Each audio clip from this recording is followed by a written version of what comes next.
Welcome to Infinite Novel. Dive into epic alternate realities. All rights to original creators. Chapter 46, Stepping Stone New World, Moby Dick. Pops, look at this newspaper. Marco waved a newspaper in his hand, shouting loudly. Gururara, Marco, what's got you so worked up? Whitebeard asked curiously. Marco wasn't usually this noisy. Whitebeard took the newspaper and began reading it carefully. Crocodile tried to seize a country but was defeated by a newcomer. Seeing the headline, Whitebeard looked a bit surprised. More than 20 years ago, Crocodile had challenged him. Though he lost, he had still left a lasting impression. His armament haki was weak, but his mastery of his devil fruit was exceptional. In terms of combat ability, he was comparable to Marco, who also had ordinary haki. Young people these days are truly impressive. Looking at Cealan's young and determined face in the newspaper, Whitebeard sighed. In the blink of an eye, a new generation of powerful figures had emerged. He was beginning to feel like he couldn't keep up with the times. Pops, Ace is the strongest of the new generation. Marco couldn't help but compete when he heard Whitebeard praise someone else. In his eyes, Ace was the true standout of the new era, stronger than any rookie. Gururara. Ace is excellent, but he should still be slightly behind this Cealan. Whitebeard laughed heartily, pinching his fingers together to show a small gap. Marco was a bit surprised. He couldn't believe those words had come from Whitebeard. Ace was his favorite and most trusted son. He had never hesitated to praise him. But now, Pops believed Ace wasn't as good as Cealan. Revolutionary Army Base. Monkey D. Dragon looked at the newspaper in his hand and laughed heartily. Haha, Sabo, there's another hero rising in these seas. He waved the paper, pointing to the news as he laughed. Leader? Who could get you this excited? Sabo was a bit confused. As leader of the Revolutionary Army, Dragon was always calm, composed, and reliable. It had been a long time since Sabo had seen him laugh like this. Sabo glanced at the paper and his eyes widened. He just entered the Grand Line, and foiled Crocodile's plan to seize a country. It wasn't the Marines, or pirates, but a bounty hunter. Sabo's expression changed dramatically. Crocodile, one of the 7 warlords of the sea, had unquestionable strength. Few in the Revolutionary Army could match him. Now he had been defeated by a rookie? That was indeed shocking. But what stood out to Sabo even more was Cealan's identity as a bounty hunter. Not bound by the Navy's flawed justice, nor falling into the sins of piracy, he simply followed the justice in his heart.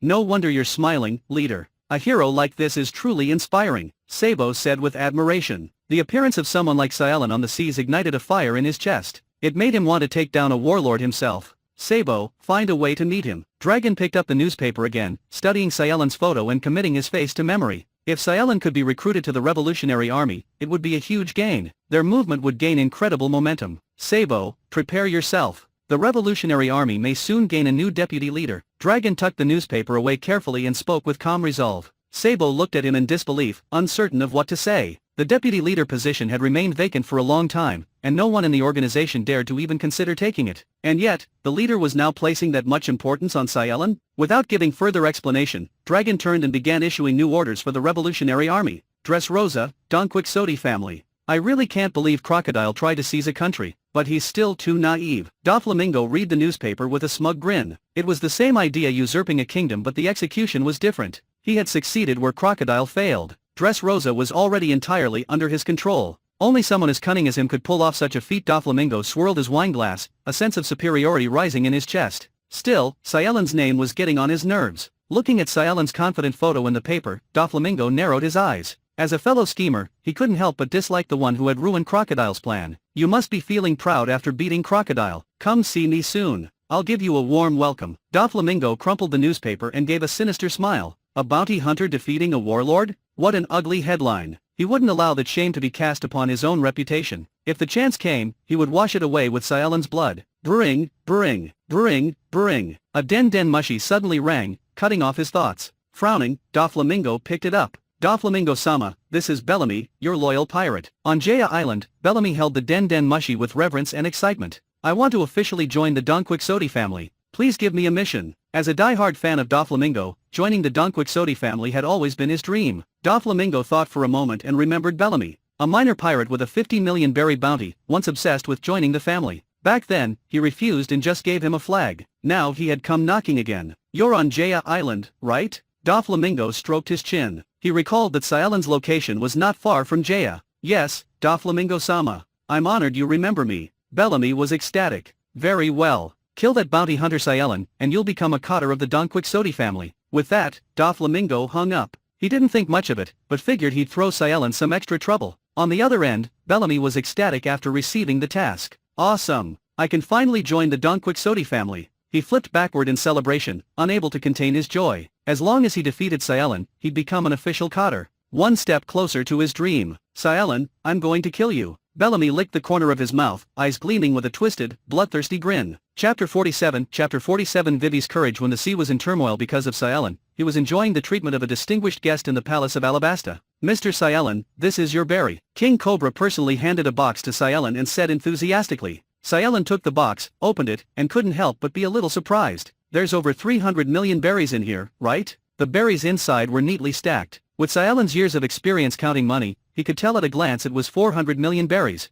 Mr. Cealan, 300 million berries isn't enough to express our gratitude. It's just that this is all we have in the treasury right now, Cobra said regretfully. At the start, the commission was only to drive Crocodile out of Alabasta. Now the entire Baroque works had been taken down, and Crocodile was completely defeated. Cealan had gone above and beyond. Cobra was full of joy and almost wanted to give himself to Cealan. Then I'll gladly accept. Happy cooperation. Cealan smiled and extended his right hand to Cobra. He appreciated such a sensible employer who understood the value of hard work. You're too kind, Mr. Cealan. Cobra shook his hand happily. Having Cealan satisfied was his greatest honor. There will be a celebration banquet tonight. I hope you'll attend. Taking advantage of the pleasant mood, Cobra extended the invitation. Sure, I'll definitely be there. Cealan readily agreed. Since entering the Grand Line half a month ago, he had been either fighting or rushing to the next battle. After working hard for half a month, couldn't he enjoy himself a little? That night, the palace of Alabasta was brightly lit, filled with music and dancing. All the people of Alabasta offered their best hospitality to the hero of the nation to express their heartfelt gratitude to Cealan. Cealan, Nami, and the other girls enjoyed themselves thoroughly. The best wine and food were in abundance, and everyone had a wonderful time. Late at night, the banquet ended. Cealan, Nami, and the others returned to their rooms to rest.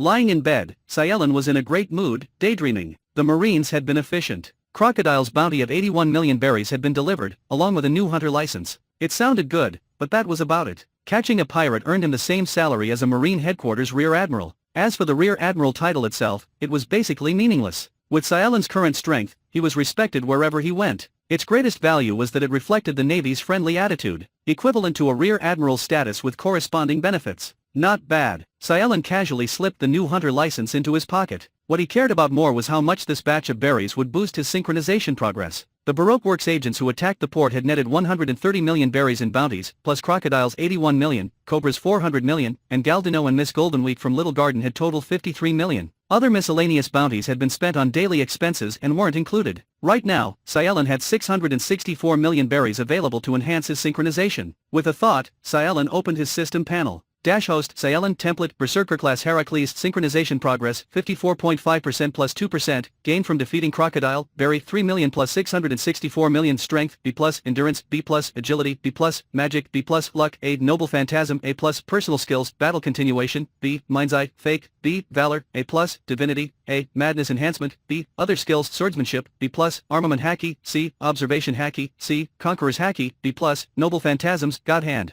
The 12 labors, B, 9 lives, shooting the 100 heads, C, A+, consumed 600 million berries to improve synchronization. As Cealan activated the function, the panel flickered and a surge of immense power flooded into his body. Fragments of Heracles' combat experience and techniques surfaced in Cealan's mind. Host Cealan template Berserker Class Heracles synchronization progress 62.5% berry 67 million strength B++ endurance B++ agility B++ magic B++ Cealan could feel his strength had increased dramatically. Now, he could face Dory and Brogy together without sustaining any injuries, but his attributes hadn't undergone a qualitative change yet. He still hadn't reached the A rank power level. Looks like I need to hit 75% synchronization to break into A rank. Looking at the main stats on the panel, which now had a plus sign again, Cealan rubbed his chin in thought. There's still 12.5% left to reach, which means I need 1.2 billion more berries. Where can I find that? Cealan calmed down and began thinking. If he only relied on hunting pirates, he'd need to take down 2 more forces like crocodiles. That was difficult to find in the first half of the Grand Line. He thought of the other warlords of the sea like Crocodile, but quickly dismissed the idea. The others were relatively disciplined and couldn't be turned in for bounties. Doflamingo was the only exception, but he was in the New World too far away. Aside from the warlords, the other pirates were too scattered. Capturing them one by one would be troublesome. Is there a place where I can earn money quickly without too much hassle? Cealan racked his brain before finally having an idea. Skypiea. As a One Piece fan, Cealan remembered Skypiea vividly. That place had an enormous amount of gold. Even taking a portion of it would bring in over 1 billion berries. And there was also Enel, who called himself a god. He was about as strong as a warlord and worth fighting. It's decided. The next destination is Skypiea. Thinking of the many benefits, Cealan made up his mind. Suddenly, his ears twitched as he picked up a sound. Using observation haki, Cealan sensed an unexpected figure. He didn't make a sound. Instead, he closed his eyes, curious to see what would unfold. Tap tap tap, click. With careful footsteps, Cealan's door was slowly pushed open. Vivi cautiously poked her head in and let out a sigh of relief when she saw Cealan lying still on the bed. Holding her breath, Vivi tiptoed into the room. Thump, thump. Her heart was pounding wildly, like it might leap out of her chest. After gently closing the door behind her, Vivi walked softly to Cealan's bedside. Thank you, Cealan. She squatted beside the bed and whispered softly. When she had gone undercover in Baroque works and faced despair as she uncovered the mastermind behind it all, Cealan had appeared like a ray of light. They had lived together for many days, facing countless dangers. Cealan had shielded her from all of them. In the end, he had saved her father and rescued her country from crisis. Vivi couldn't quite understand her feelings for Cealan. Maybe it was gratitude, maybe admiration, maybe the fluttering affection of a young girl, or maybe it was all of the above. Looking at Cealan's still handsome sleeping face, Vivi's delicate cheeks turned bright red, like they were about to bleed. At last, a powerful impulse rose from the depths of her heart, and Vivi leaned in. Suddenly, she saw Cealan open his eyes and was instantly startled. Cealan, when did you wake up? Vivi blushed furiously, her voice stammering. I never fell asleep. Cealan looked at the flustered Vivi with amusement. Ugh. Vivi buried her face in her hands and whimpered. It's over. This is too embarrassing. Vivi felt like her world was collapsing. How could she do something so humiliating? But then, a surge of courage welled up inside her. Since it had already come to this, she might as well go all in. Vivi leapt onto the bed. She wanted to shock Cealan once again. Cealan's eyes widened in disbelief. He was truly shocked. Chapter 48 Formal invitation bonus for 400 PS. The next morning, despite working hard all night, Cealan walked out of the room looking completely normal. After breakfast, Nami and Tashiji were a little surprised not to see Vivi, but soon forgot about it, perhaps because they got busy with other matters. After finishing breakfast, Cealan walked into a courtyard in the palace. Hello, Nico Robin. Cealan extended his right hand to Robin with a smile. Hello, Mr. Cealan. Robin hesitated for a moment but still shook his hand. Mr. Cealan, are you planning to turn me in for a bounty? Robin smiled faintly and spoke calmly. Besides that, she couldn't think of any other reason Cealan would approach her. But it didn't matter. Maybe her life should have ended a long time ago. It was just a pity she hadn't found a true poneglyph or learned the truth of the Void Century. Of course not. I want to invite you to be the archaeologist on my ship and my companion, Cealan said directly. He did need berries, but not to the extent of selling someone out. Compared to that, he valued Robin's help more. It wasn't for ancient weapons. He didn't need those. He simply wanted Robin to decipher the 4 road poneglyphs and locate the legendary One Piece. Since he had come to the world of pirates, the legendary One Piece was something he had to see with his own eyes. He was also genuinely curious about the Void Century. If you're after ancient weapons, I won't tell you. Robin immediately became wary and spoke firmly. She hadn't revealed the location of Pluton to Crocodile, and she wouldn't tell Cealan either. Pluton is in Wano country. Cealan spoke calmly, with no intention of elaborating. Sometimes the best way to dispel suspicion is to speak plainly. How do you know that? You can read the poneglyphs too. Robin's eyes widened in disbelief as she stared at Cealan. Pluton was a secret crocodile had been chasing for years, a dream he never realized. Yet Cealan just blurted it out like it was nothing. At that moment, Robin realized that Cealan wasn't a man who desperately sought the power of ancient weapons. Sincerity was always a powerful weapon. I can't read the poneglyphs. I just happen to know this secret. So, will you join my crew now? Cealan replied honestly and invited her again. I'm someone the world government wants to eliminate. Are you sure you still want me on your ship?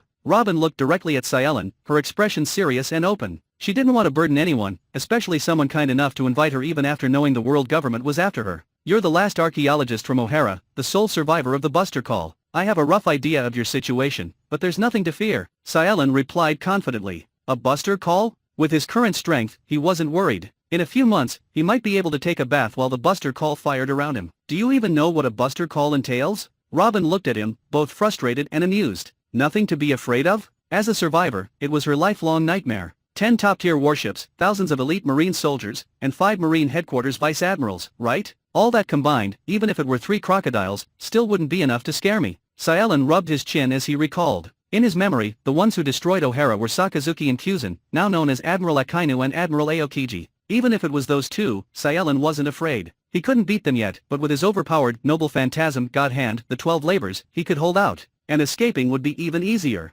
Robin stared at the confident Cealan and fell silent. That's right. The man in front of her might look a little scruffy, but Crocodile had ended up gravely injured. Thinking about Cealan's incredible feats, Robin couldn't help but feel a flicker of hope. Maybe this man really could survive what she never thought possible. Finally, Robin made her decision. Alright, I'll join your crew. If I become a liability, I'll leave. Robin no longer hesitated and accepted the invitation. He had been honest and open to this point. It would feel ungrateful to refuse. Of course, if she ever became a true threat to their safety, she would leave without hesitation. Welcome aboard, Nico Robin. And don't worry, I don't have the bad habit of abandoning my crewmates, Cealan said seriously, though he wore a smile. His moral compass might not be the strictest, but he had his principles. Besides, with the Heroic Spirit Synchronization System in this life, there was no need to force himself to do anything he didn't want to. Then please take care of me. Robin bowed respectfully. Not abandoning your crew, huh? Later, Cealan introduced Robin to Nami and the others. There were some bumps at first, but with Cealan's mediation, the girls finally accepted Robin's presence.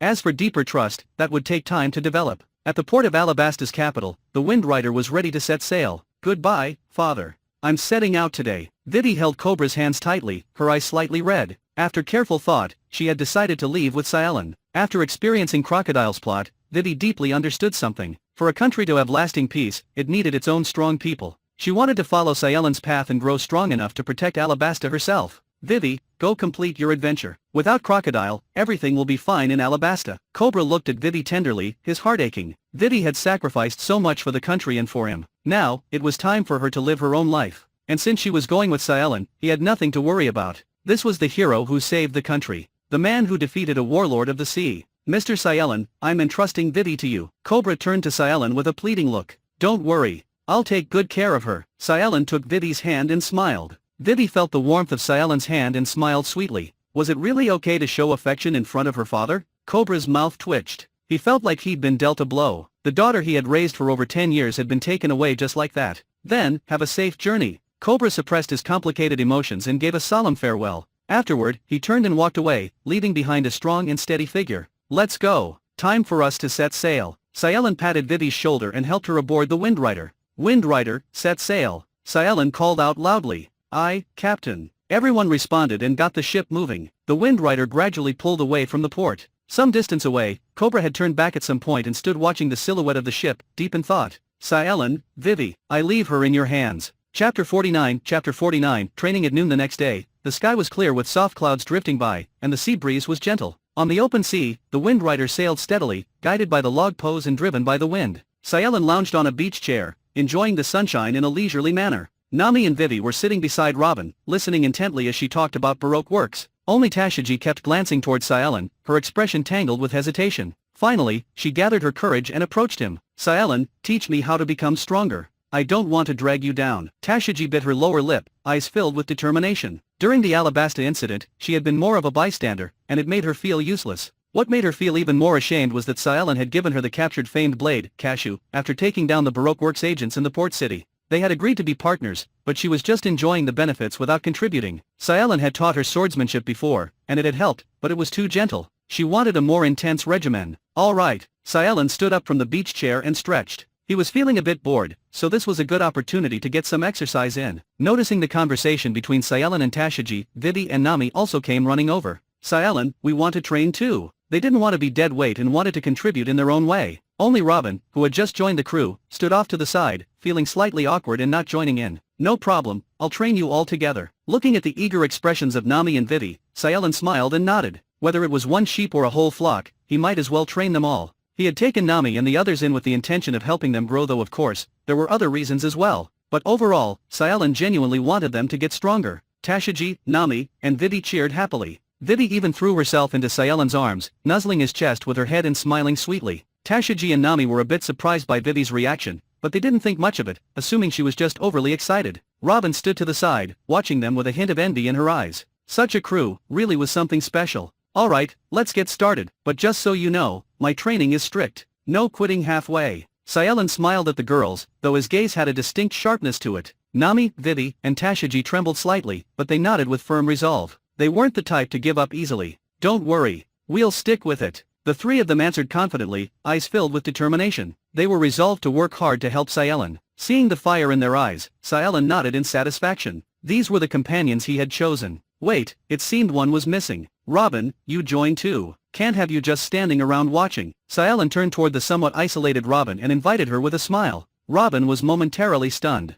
Her expression turned a little stiff, but in the end, she stepped forward and joined them. Looking at the 4 women standing neatly in front of him, Cealan nodded in approval. In terms of physical combat, swordsmanship, or devil fruit abilities, I'll offer guidance based on each of your levels, but your main goal now is to learn observation haki and armament haki. I'll be teaching you both. On this sea, there are all kinds of flashy abilities, but the ones who stand at the top of the world all master haki. Cealan swept his gaze over the 4 of them and spoke seriously. Nami and Vivi looked puzzled, not quite understanding what haki was. Tashiji's face flushed with excitement, her eyes glowing. Haki, that's a power only a handful of elite marine officers get a chance to learn. She couldn't help but blurt it out. She never expected to learn such a high-level ability here. Even at Marine headquarters, fewer than 100 people were given the opportunity to learn haki each year. She had thought it was something she'd never be able to learn in her lifetime. Learning it from Cealan was a huge surprise. Is it really that rare? After hearing Tashiji's words, Vivi, Nami, and Robin also realized the value of haki and grew more serious. Armament haki and observation haki are hidden within everyone and can be awakened through training. Observation haki can be trained by constantly dodging attacks. Armament haki is awakened more easily when you're under intense pressure. Cealan explained freely, summarizing the essence of haki.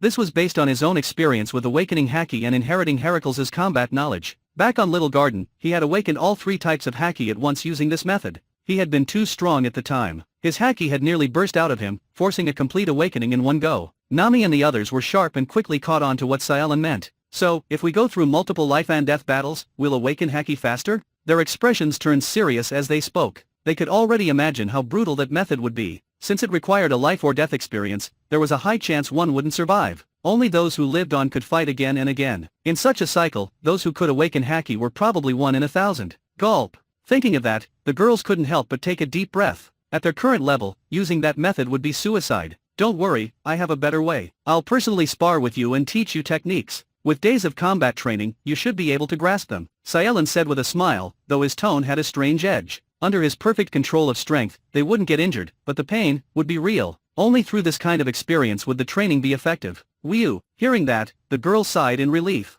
Tashiji also began to understand why the Marine Elite Officer Training Camp had such strict limits. It took someone with tremendous strength and endurance to train others like this, and there were very few such strong individuals in the Marines, let alone those willing to take the time to train others. Realizing this, Tashiji looked at Cealan with more gratitude and admiration. Then, let's begin. Cealan suddenly shouted, releasing a surge of killing intent as he charged at them like a tiger descending from a mountain. In an instant, Nami and the others felt a terrifying pressure, their scalps tingling. Bang, bang, bang, bang. 4 crisp smacks landed squarely on their foreheads. Why did it hurt so much? The girls clutched their heads, eyes welling up with tears. Cealan grinned, not giving them a chance to recover as he launched another round of attacks. Bang, bang, bang. The sharp sounds of forehead flicks rang out repeatedly as the girls tried their best to dodge, only to keep getting hit. Cealan watched them flailing and dodging in panic, a satisfied smile on his face. At this rate, they'd definitely get results soon. Chapter 50 Full speed. A few days later, the training proved highly effective, and the women's strength improved by leaps and bounds.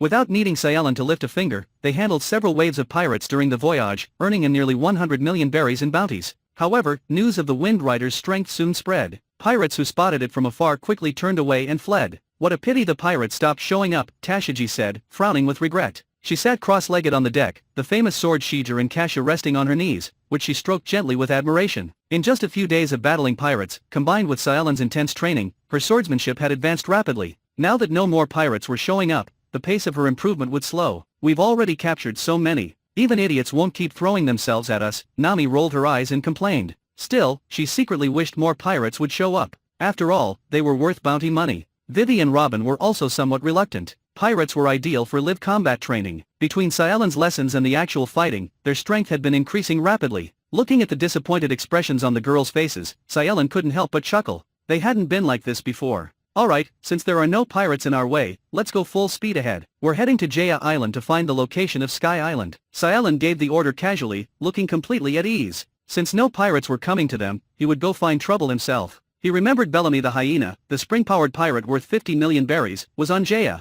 and he was one of Doflamingo's men. Not that it mattered. Cealan would deal with Doflamingo sooner or later. Think of this as the appetizer. Yes, Captain. Nami and Vivi responded playfully, standing at attention with a salute. But does Sky Island really exist? Nami asked, skeptical. Isn't that just a legend? Sky Island definitely exists. It's right above the clouds. It's just a bit tricky to get there. We'll need help once we reach Jaya Island. Cealan looked at Nami seriously, speaking with certainty. He understood her doubts. An island floating in the sky went against all logic, but the Grand Line was full of wonders. There were islands in the sky, moving elephants, even Fishman Island beneath the sea. Seeing how confident Cealan was, Nami still had doubts, but chose to believe him. After all, Cealan had never been wrong. Alright, full speed to Jaya Island. Let's find a way to reach Sky Island. Nami's eyes lit up with excitement. Alongside Vivi, Tashigi, and Robin, she steered the Wind Rider forward. Everyone was filled with curiosity about the legendary Sky Island. Cealan stood on the deck, gazing out at the sea behind them. A marine warship trailed far behind the Wind Rider.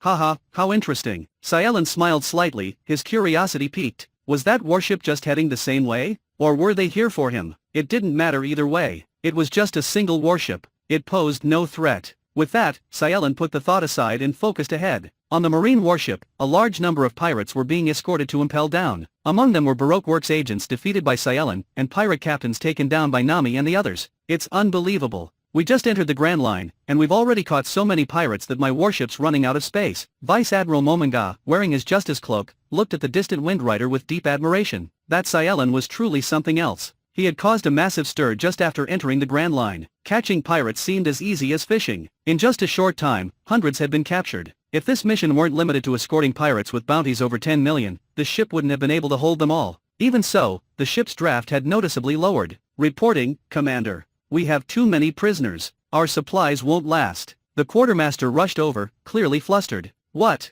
But we brought the usual amount. Why are we running short? Momonga frowned in confusion. They had brought the standard supply. How could it not be enough? Was someone embezzling food? Momonga looked at the quartermaster with suspicion, but that didn't make sense. This man had been with him for years. He didn't seem like that type. There are just too many prisoners this time, sir. 2 or 3 times more than usual. Our rations are going fast. The quartermaster was sweating, anxious to explain. He was loyal. It was all thanks to Cealan. In just half a month, he had captured more pirates than the New World branch did in a year. Alright, we'll follow Cealan's ship to Jaya Island, resupply there, and observe him while we're at it. Momonga suddenly understood, gave the quartermaster an apologetic look, then issued his orders. They needed to resupply anyway. Why not use this chance to see Cealan? Momonga had been intrigued by this bounty hunter with an overwhelming record. He had long wanted to meet him. Now that the opportunity had come, he wouldn't miss it. Yes, sir. The marine sailors responded in unison and adjusted course to follow the Wind Rider from afar. All the marines aboard were excited at the prospect of seeing the incredible Cealan with their own eyes.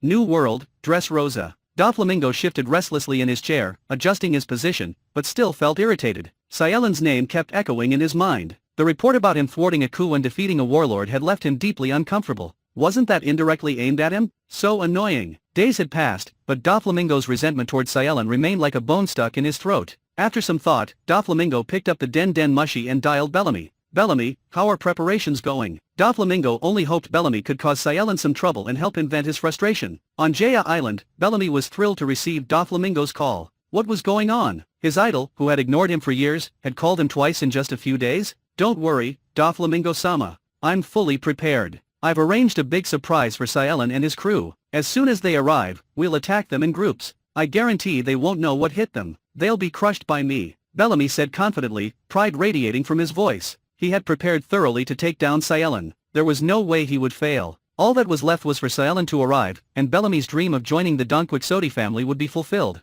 Very good. If you take care of Cealan, you'll become one of Don Quixote's officers. Hearing Bellamy's confident tone, Doflamingo smiled slightly and made a bold promise without hesitation. Yes, Doflamingo-sama. I won't let you down. Fired up by Doflamingo's promise, Bellamy stood up and shouted like he had just been injected with pure adrenaline. Doflamingo hung up the Den Mushy and leaned back in his chair, the irritation from before now gone. Maybe Bellamy really could get rid of Cealan? For the first time in days, Doflamingo felt a flicker of hope. Every subscriber brings us closer to more epic novels. Join Infinite Novel today.